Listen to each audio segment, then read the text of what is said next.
사랑이 많으신 하나님 아버지 감사합니다. 이 시간 할렐루야 찬양대가 주의 은혜로 날 새롭게 하시기를 원하는 마음의 소원을 담아 찬양드렸습니다.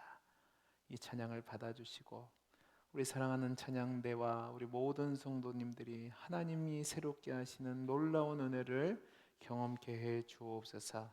이 시간 말씀 듣습니다. 말씀 가운데 함께 하시고 하나님이 예비하신 풍성한 은혜 주시기를 소원하며 감사하며 사랑 많으신 예수님 이름으로 기도하옵나이다. 아멘. 다시 한번 옆에 있는 분과 인사하겠습니다. 말씀의 은혜 많이 받으세요. 말씀의 은혜 많이 받으세요. 우리가 지난주에 부흥회를 통해서 은혜를 받았습니다. 저는 이제 부흥회 기간은 별식의 기간이라고 생각이 돼요. 늘 밥만 먹으면 재미없잖아요, 그죠? 그래서 우리 부흥 목사님을 통해서 새로운 음식을 먹고 또 새로운 힘을 얻었다면 이제 일상으로 돌아오셔야 됩니다. 일상으로 돌아오셔서 이제 오늘 우리가 말씀을 나눌 텐데, 오늘 우리가 또 계속해서 사무엘하 강해를 합니다. 오늘 우리가 읽을 내용은 사무엘하 10장 전체인데, 이 내용을 한 문장으로 줄이면 다윗이 암몬과 아람 사람들과 전쟁에서 승리한 겁니다. 그런데 이 내용은 그냥 따로 읽으시면 전체적인 맥락에서 이해할 수가 없고, 사무엘하 전체에서 어떤 위치에 있는지를 이해하고 읽어야 제대로 이해할 수 있습니다. 사무엘서에 등장하는 가장 중요한 인물이 누굴까? 가장 중요한 내용이 뭘까? 다윗이고 다윗의 생애라고 우리는 다 알고 있습니다.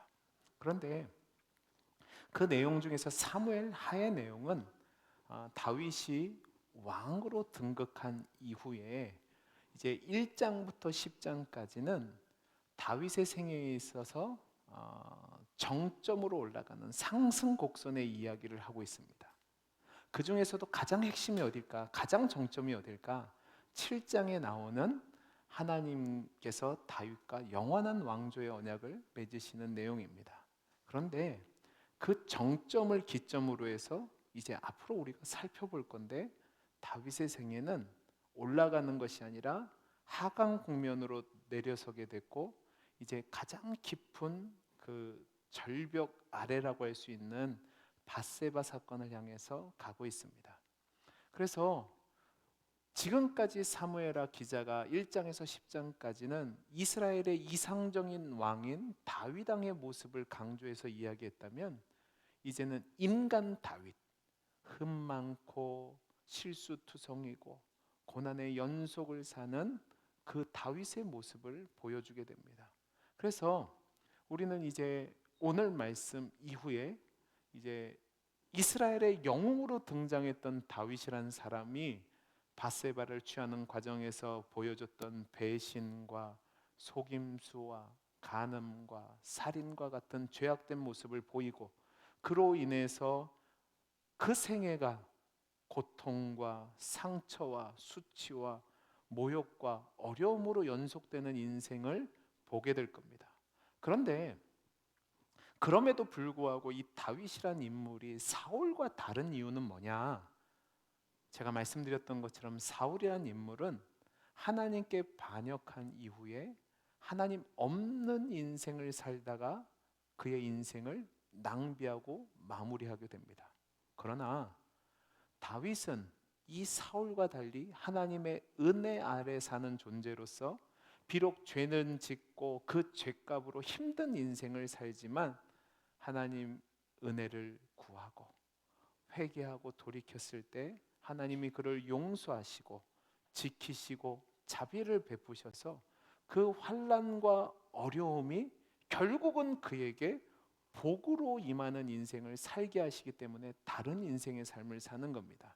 이제 이런 배경 속에서 오늘 본문으로 들어와야 되는데, 오늘 본문은 제가 앞에서 말씀드렸던 것처럼 다윗이 암몬 사람들과 아람 사람들과 전쟁을 벌인 사건을 기록하고 있어요. 그런데 사무엘하 기자는 이 내용을 10장에 의도적으로 배치를 한 겁니다. 왜냐하면 사무엘하를 보시면 8장에 다윗이 주변 나라들을 정복하고 9장에 다윗이 무비보셋에게 인애를 베푼 내용을 기록한 다음인 10장에 이 사건을 기록하고 있는 반면에 역대상을 보면 19장에 사무엘하 8장과 동일한 내용, 그러니까 다윗이 주변 국가들을 정복한 이야기를 언급한 뒤에 기록을 하고 있습니다. 그러니까 사무엘서 기자는 의도적으로 이것을 여기다 배치해 놓은 건데, 왜냐하면 이 내용이 바로 앞장인 9장, 그러니까 다윗이 무비보셋에게 인애를 베푸는 장면과 연결점이 있다는 것을 강조하기 위해서 의도적으로 배치한 겁니다. 어떤 연결점이 있냐? 다윗이 정권을 차지하고 어느 정도 안정과 평화를 누리던 상황에서 이제 사울의 집안 사람이었던 요나단의 아들 무비보셋에게 자비를 베풉니다. 그런데 이 무비보셋이라는 인물은 언약 안에 있는 사람으로서 그 자비에 합당한 반응, 그러니까 몇 번씩이나 땅에 엎드려 절하며 다윗의 선처를 받아들여서 왕의 아들과 같은 자격과 지위를 누리는 축복을 얻게 됩니다. 그런데 10장을 보시면 다윗은 언약 밖에 있는 사람들에게 자비를 베풀기를 원합니다. 그런데 그들은 다윗이 베푼 자비를 아주 상반된 반응으로 대하는데, 그게 뭐냐? 거부하고 반역을 일으키고 전쟁을 일으킨 겁니다. 근데 이 사건은 그냥 또 떨어져 있는 게 아니라 그 다음 뒤따르는 11장의 밧세바 사건과도 연결이 됩니다. 어떤 연결이냐면 아주 비판적으로 이야기를 하고 있는데 9장에서는 자신이 베푼 자비에 합당한 반응을 얻어요. 그런데 10장을 보면 자기가 자비를 베풀었는데 모욕을 당한단 말입니다. 그래서 그 사람들과 전쟁을 벌여요. 이로 인해서 다윗에게 자비가 사라지게 됩니다. 자비가 사라지니까 어떤 일을 벌이느냐? 자신의 부하인 우리아와 그의 아내인 밧세바에게는 베풀 자비가 없는 인물, 그래서 짓밟는 인물로 나타나는 겁니다.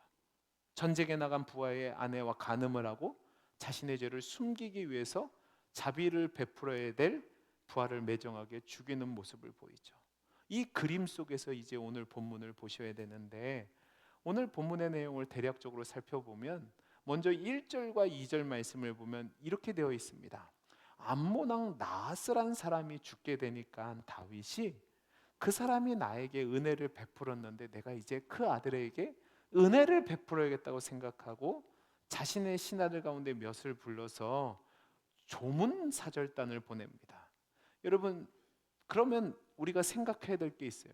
암몬 왕 나하스가 다윗에게 은총을 베풀었다고 했는데 어느 시점에서 어떤 은총을 나하스가 다윗에게 베풀었을까?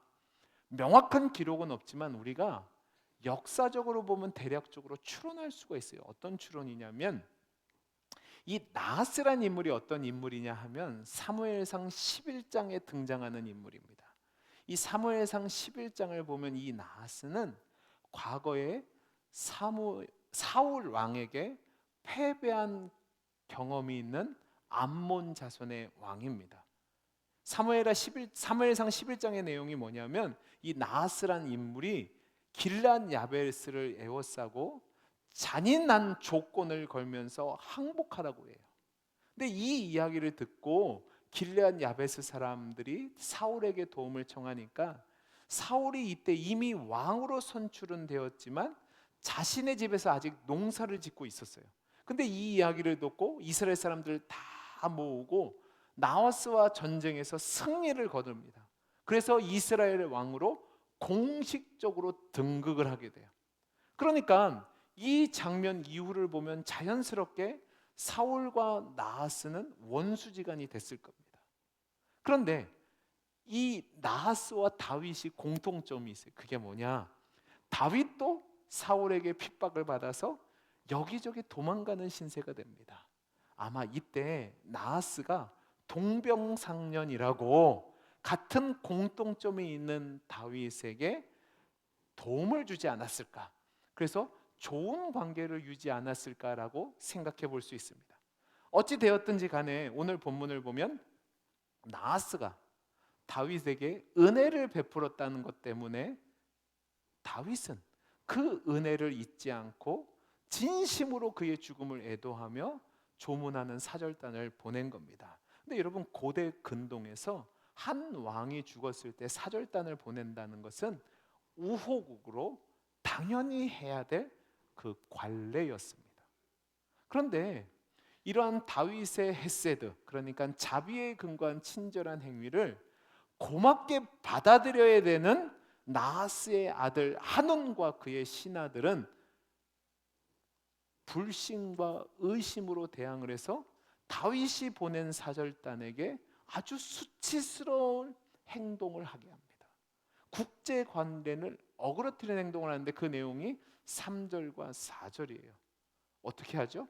사절단이 오니까 대신들을 불러 모읍니다. 한온이. 그 대신들이 뭐라고 얘기하냐면, 왕이요, 정말로 다윗이 조문단을 보낸 것이 왕의 선친을 조문하고 그 영광을 공경하는 의미에서 보낸 줄 아십니까? 절대로 아닙니다. 다윗이 조문단을 보낸 것은 조문단을 가장해서 이 도시를 염탐하고 무엇이 있는 것을 찾은 뒤에 나중에 이 도시를 공격하고 함락하기 위해서 그렇게 보낸 겁니다 라고 이야기를 합니다. 뭐 눈에는 뭐밖에 안 보인다고 이들이 다윗의 자비를 곡해합니다. 이 말을 들은 한온은 그 신하들의 조언에 따라서 아주 어리석은 행동을 해요. 왜 제가 어리석은 행동을 하냐고 하면, 여러분, 왕이라고 하면 신하들이 조언을 했을 때 그 조언의 내용이 뭔지를 따져봐야 됩니다. 근데 사실관계를 따지지도 않았고요. 두 번째로, 어떤 나라에 대해서 적대적인 표시를 할 때는 전쟁을 할 거라는 각오를 해야 돼요. 그러면 잘 생각해 보세요. 여러분, 제가 만약에, 예를 드는 겁니다, 제가 만약에 우리 박 장로님과 싸움을 해요. 그럴 일은 없지만 그러면 저는 뭐를 따져봐야 되죠? 안 싸워보셔서 모르세요? 아니면 상관이 없어서 그냥 멍하게 계신 거예요? 여러분, 잘 생각해 보세요. 싸우려면 내가 저 사람이랑 싸워서 이길 수 있을까 없을까를 따져봐야 될 거 아니에요. 맞아요, 안 맞아요? 맞죠. 그래서 싸울 승산이 있을 때 이길 것 같으면 덤비는 겁니다. 저도 차를 운전할 때 가만히 보면 제 앞에 좀 작은 차가 가면 막 빵빵거리고 그럴 때가 있습니다. 근데 이 비싼 차님이 가시면 제가 어떻게 하게요? 그냥 비켜갑니다. 지랄을 하든 말든 안에 그냥 가세요. 왜죠? 부딪혀봤자 누구 손해요? 내 손해거든요. 따져서 한단 말입니다. 그런데 이 한운이라는 사람도 다윗에게 전쟁을 벌이려면 상대방의 힘이 어떤지를 알고 내 힘이 어떤지를 알아야 되는데 그냥 덮어놓고 조문사전딸, 그러니까 다윗이 보낸 신하들을 아주 조롱하고 망신을 줍니다. 그게 뭐냐? 수염을 반만 자르고요, 엉덩이가 드러나도록 바지를 도려내는 겁니다. 여러분, 그때 당시 문화에서 남자의 수염은 남자다움의 상징입니다. 그래서 이스라엘 사람들은요, 사랑하는 이의 죽음을 애곡하거나 또 극한 수치를 당했을 때에만 잠시 수염을 깎았습니다. 그리고 율법에서도 강제로 수염을 깎는 일은 금했습니다. 그런데 그런 사람들의 수염을 절반만 잘랐다, 이 얘기는 뭐냐면 너는 남자도 아니라라고 조롱한 겁니다. 거기다가 당시 옷은 신분을 나타내는 수단이었는데 그들의 옷을 엉덩이 볼기까지 찢었다. 그것은 뭐냐면 아주 모멸감을 주는 행동을 한 겁니다. 당시 사절단이 선택의 여지가 있었다면 이런 조롱을 당하니 차라리 죽여달라고 했을 겁니다. 근데 그 내용이 5절에서 8절까지 나오는데 이 감당할 수 없는 수치를 당한 사람들이 이제 어떻게 하냐? 요단 동편을 통해서 내려와서 요단강 맞은편에서 건너오고 이제 여리고로 들어오게 된 겁니다. 바로 오지를 못하는 거예요. 너무 창피하니까. 그러니까 왕에게 사람들을 보내서 자신들이 당한 사정을 이야기합니다. 이때 다윗은 그들이 부끄러워하는 것을 알고요, 수염이 자랄 때까지 여리고성에 머물고 오라고 이야기합니다. 여러분, 이것은요, 그 백성들의 수치에 민감하게 반응하는 자비로운 왕으로서의 다윗의 모습을 보이는 거예요. 목자인 다윗이 양들의 불편함과 부족함을 배려하는 모습을 보이는 거죠. 자, 근데 이렇게 막상 일이 벌어지고 나니까 이제 암몬 사람들이 이제 비상사태가 걸린 겁니다. 이제 다윗의 미움을 받아서 이제 다윗이 대군을 거느리고 쳐들어올 거라고 생각하니까 전쟁에 지지 않기 위해서 준비를 하는데 어떤 준비를 하냐? 자신들만으로는 불리하니까 주변의 아람 사람들 중에서 수리아 사람들을 고병해서 용병으로 도입을 해요. 여러분 오늘 말씀을 보면 첫째로는 벳르홈과 소바의 아람 사람들을 보병 2만 명으로 고용하고요. 그 다음에 마가 아람 사람들과 왕과 그 사람들을 합해서 1,000명을 고용하고요. 그 다음에는 돕 사람들 1만 2천 명을 고용합니다. 근데 여러분 여기서 우리가 놓치지 말아야 될 대상들이 누구냐? 바로 소바의 아람 사람들입니다. 이 소바라는 왕국은 아람 나라의 남쪽에 있는 도시국가였는데 아주 강력한 세력이었습니다. 그래서 이 다윗이 이 지역의 군주가 되기 위해서는 필연적으로 이 소바와 싸워서 이겨야 됐는데 이 사건을 계기로 싸우게 되는 겁니다. 그래서 역대상 19장 6절 7절 말씀을 보면 이 부분을 다르게 설명을 합니다. 우리 같이 한번 읽어보죠. 같이 읽어보겠습니다. 시작. 암몬 자손이 자기가 다윗에게 믿게 한 줄을 안지라. 하논과 암몬 자손은 더불어 은천 달란트를 아람 나하라임과 아람 마아가와 소바에 보내 병거와 마병을 상네대 곧 곧 병거 3만 2천 대와 마하가 왕과 그의 군대를 고용하더니 그들이 와서 메드바 앞에 진침해 암몬 자손이 그 모든 성읍으로부터 모여와서 싸우려 한지라. 여러분 뭐라고 돼 있죠? 암몬 자손이 은 1천 달란트를 가지고 이들을 고용했어요. 1천 달란트를 이용해서 3만 3천 명의 용병을 고용한 겁니다. 이 소식을 들은 다윗도 가만히 있을 수 없어서 요압과 그 용사들을 뽑아서 전쟁으로 보내는데 첫 번째 전투가 우리가 읽었던 14장까지 내용이고 15절부터 19절까지 내용이 2차 전쟁의 내용입니다. 자, 근데 1차 전쟁의 내용을 보면 이 전쟁에서 다윗의 군대 장관이었던 요압이라는 인물과 그의 동생 아비새가 군대 장관을 맡습니다. 이 전쟁을 하기 위해 갔더니 암몬 사람들은 성이 있으면 성 밖에 나와서 진을 칩니다. 그리고 용병이었던 아람 사람들은 어떻게 하냐? 요압과 아비새 군대 밖으로 진을 칩니다. 자, 그러니까 그림을 보여주시기 바랍니다. 그림을 보여주시면 이렇게 된 겁니다. 가운데 이 아비새와 요압의 군대가 있고 안과 밖에서 이제 이 군대를 치는 겁니다. 그러니까 여러분 어떻게 보면 사면초가의 상황이 된 거죠. 앞뒤로 둘러싸여 있는 거예요. 그러니까 전세가 불리하겠죠. 그러니까 군대 장관이었던 요압이 이 전쟁이 어렵다는 것을 안 겁니다. 그런데 이 요압의 모습을 보면 됐습니다. 그림 내려주시면 됩니다. 이 전쟁에 임하는 각오가 장난이 아닙니다. 우리가 알고 있는 것처럼 요압은 아주 훌륭한 장수입니다. 근데 윤리적으로나 신앙적으로는 그렇게 좋은 사람이 아니에요. 근데 이번 전쟁에서는요, 이 요압이 여호와의 전쟁, 그러니까 성전에 임하는 것과 같은 믿음과 각오를 보여줍니다. 그 내용이 9절에서 12절까지예요. 요압은 자신의 군대가 안으로는 암몬, 바깥으로는 아람 연합군에 둘러싸여 있는 것을 알고요, 용기 있는 사람들로 따로 모았음에도 불구하고 그 중에서도 다시 선발해서 가장 우수한 병사들은 자기 휘하에 두고 그 나머지 사람들은 동생 아비새가 거는 진영으로 보냅니다. 이렇게 군대를 나누어서 아비새는 성 중심에 암몬 사람들을 대상으로 진을 치고요, 요압은 자신을 둘러싼 연합군을 상대로 진을 칩니다. 그리고 요압이 이제 자기 동생에게 아주 사생결단의 각오를 이야기했는데 그게 뭐냐? 만일 아람 사람이 나보다 강하면 너가 나를 와서 도와주라. 그리고 만일 암몬 자손이 너보다 강하면 내가 가서 너를 돕겠다. 담대하라. 하나님이 우리를 보내셨고 우리는 하나님의 성읍을 위해서 싸우는 거다. 그러니까 여호와께서 좋으실 대로 우리를 이루어 주실 거라고 얘기해요. 이 얘기는 뭐냐? 하나님의 백성을 위해서라면 이 싸움에서 장렬히 죽겠다는 겁니다. 이렇게 요압과 아비새와 그의 수하의 군대가 결사항전의 자세를 가지고 싸움을 싸우러 나가니까 여러분 잘 생각해 보세요. 진짜로 무서운 사람이 누굴까요?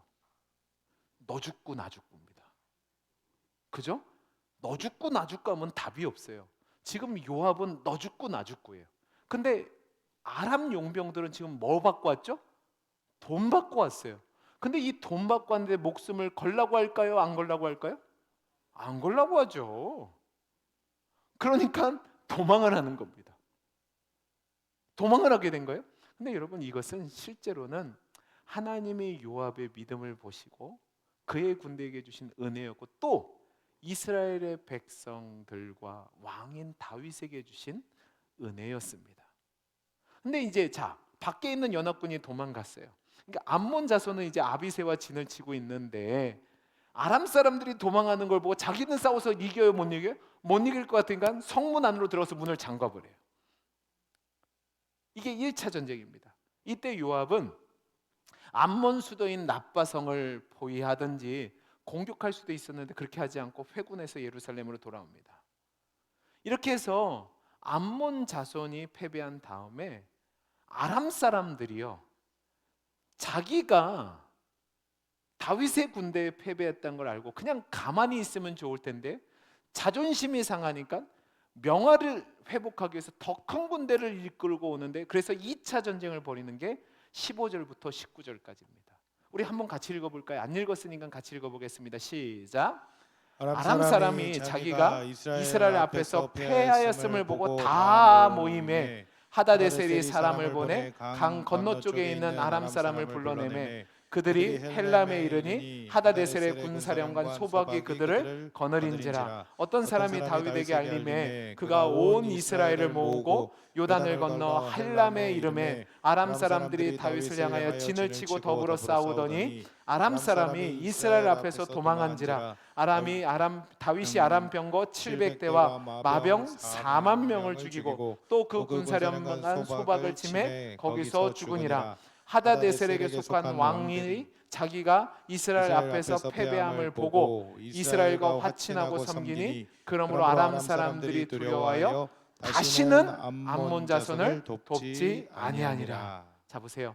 아람 군대가 소바의 왕이었던 하닷에셀을 중심으로 연합군을 끌고 옵니다. 이때 총사령관이 누구냐? 소박이라는 사람이에요. 근데 아람 연합군이 헬람으로 왔다는 얘기를 듣고 다윗이 이번에는 자기가 직접 전쟁에 나갑니다. 그리고 하나님이 승리케 하셔서 이기는데 어떤 승리를 거두냐? 병거 700승과 기마병 4만 명을 죽이고 군사령관 소박을 쳐서 죽입니다. 그리고 이 전쟁 이후에는 이제 그 주변의 나라 왕들이 도저히 다윗에게 해볼 수 없다는 것을 알고 이스라엘과 항복하고 이제 화친을 맺고 조공을 바치는 나라가 됩니다.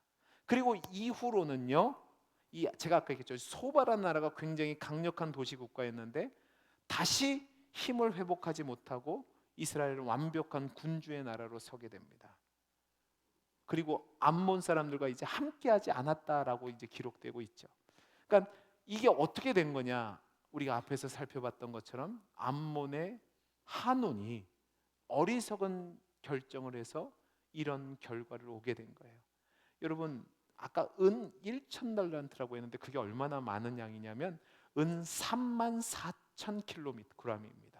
그러니까 어마어마한 돈을 전쟁에 들였는데 패배한 거예요. 만약에 지혜롭게 다윗의 사절단을 받아들였다면 이런 문제가 없었겠죠. 그러면 이제 이것을 통해서 오늘 함께 교훈을 얻기를 원하는 것이 있습니다. 그 내용이 뭐냐? 여러분 오늘 우리 사건의 이야기를 한번 보자고요. 암몬 왕 나하스가 죽었어요.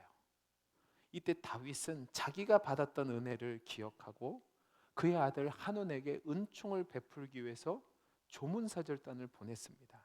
그런데 여러분, 예루살렘에서 암몬의 수도인 라빠 암몬까지는 편도만 80km예요.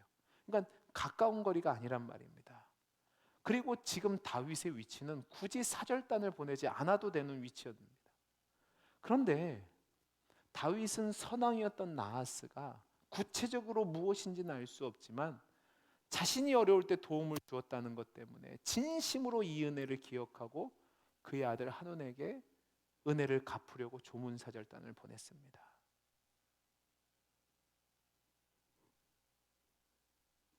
다윗이 왕이 되었을 때 이 암몬이란 나라는 이미 사울의 패배 이후부터 종속 관계에 있었을 거예요.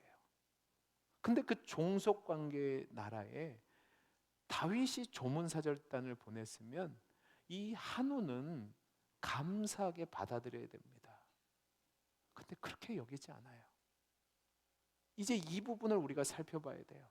여러분, 제가 지금 자비에 대해서 얘기하고 있는데 이 10장에 나오는 다윗이 한온에게 베푼 자비는 아까도 말씀드렸듯이 9장에 다윗이 사울 왕가의 자손이었던 요나단의 아들 무비보셋에게 행한 자비와 같은 겁니다. 자, 우리 성경을 읽어보죠. 9장 1절 보시기 바랍니다.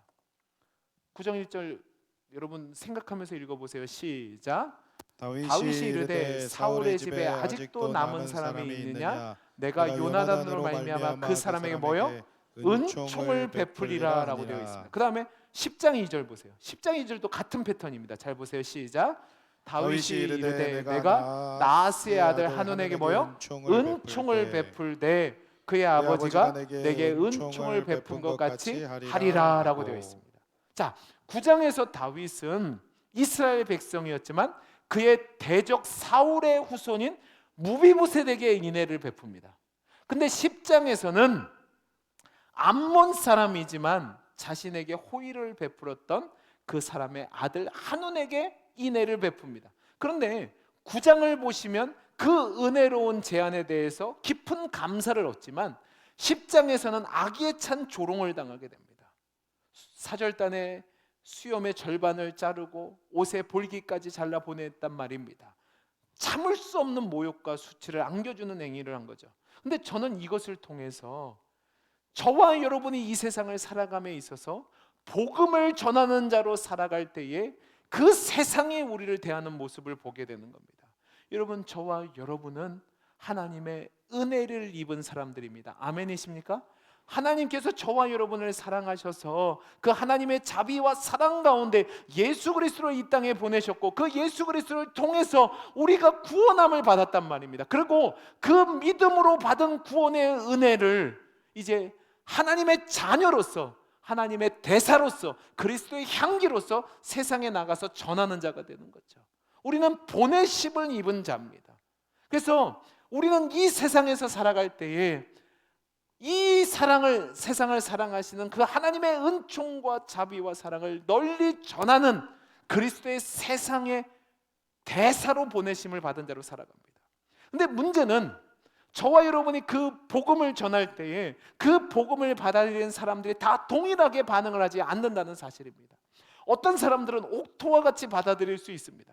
근데 어떤 사람들은 굳어진 길가와 같이 또 암몬 사람들처럼 거부하는 수준에서 끝나는 것이 아니라 모욕하고 조롱하고 악에 찬 공격을 할 수 있다는 사실입니다. 여러분, 오순절 성령 강림 사건 뒤에 사도행전을 보면 베드로 사도와 스데반 집사님이 거의 똑같은 내용의 설교를 하는 장면이 나옵니다.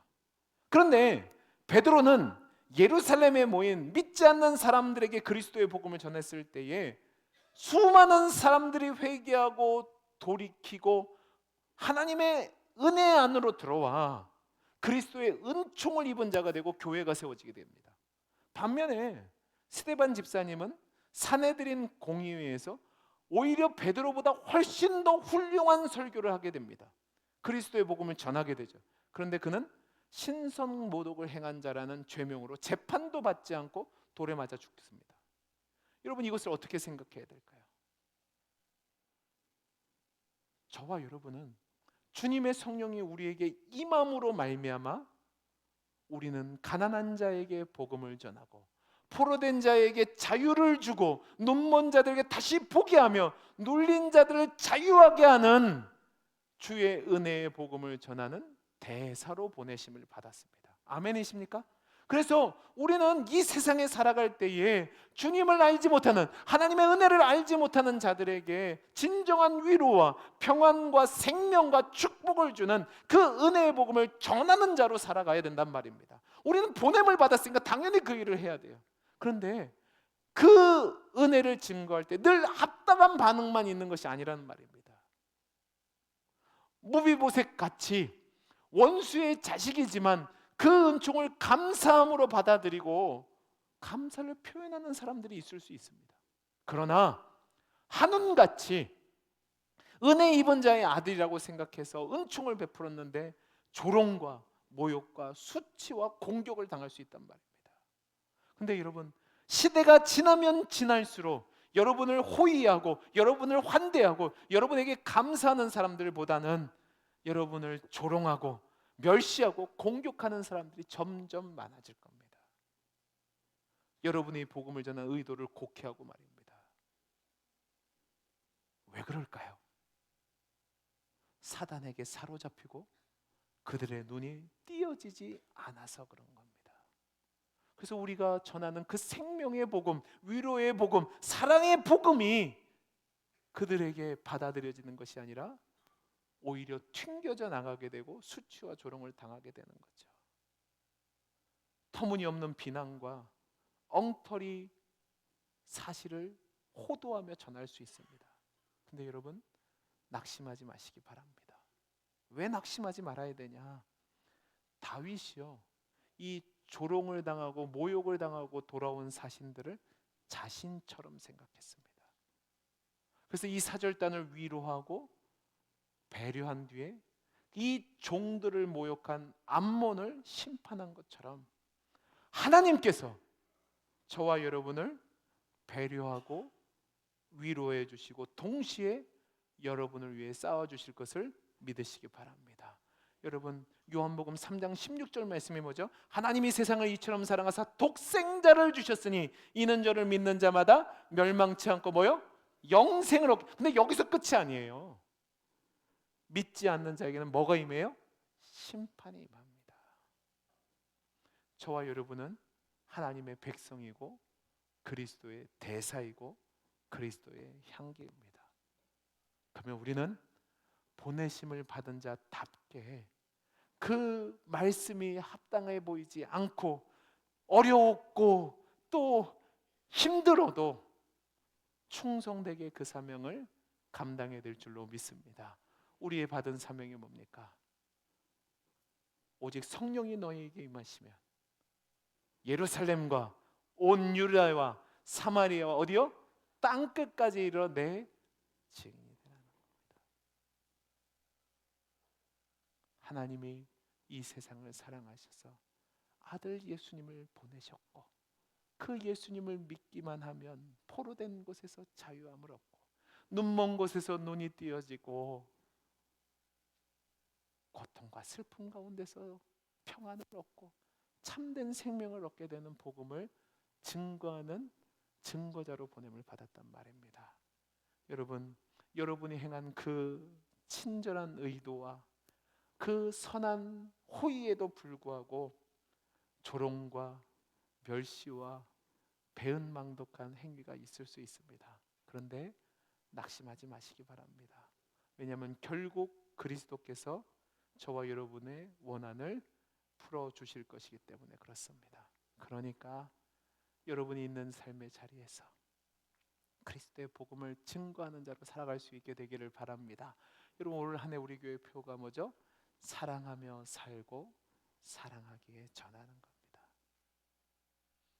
이 사랑하면 만만하게 봅니다. 그래서 저희 딸들이 저를 만만하게 봅니다. 여러분 자녀 키워보셔도 아시잖아요. 저희 딸의 문제가 있는 게 아니라 부모님들은 늘 호구입니다. 만만하게 당해요. 그래도 왜 그러죠? 사랑하니까 하는 겁니다. 우리가 사랑하니까 말도 안 되는 반응을 얻는다고 해도 사랑함으로 그리스도의 복음을 증거하면 그 다음은 하나님께서 여러분을 통해 역사하시고 여러분을 위해서 일하실 겁니다. 그 은혜를 믿으시고 하나님의 백성으로 그리스도의 향기로 그리스도의 대사로서의 사명을 감당하는 저와 여러분의 삶이 될 수 있기를 간절히 소원합니다. 기도하겠습니다. 사랑이 많으신 하나님 아버지 감사합니다. 이 시간 말씀을 통해서 우리를 깨닫게 하시니 감사합니다. 하나님, 우리의 삶을 들여 그리스도의 대사로 그리스도의 향기로 사명을 감당하는 우리 모두가 되게 해 주옵소서. 은혜 주시기를 소원하며 사랑 많으신 예수님 이름으로 기도하옵나이다. 아멘. 우리 주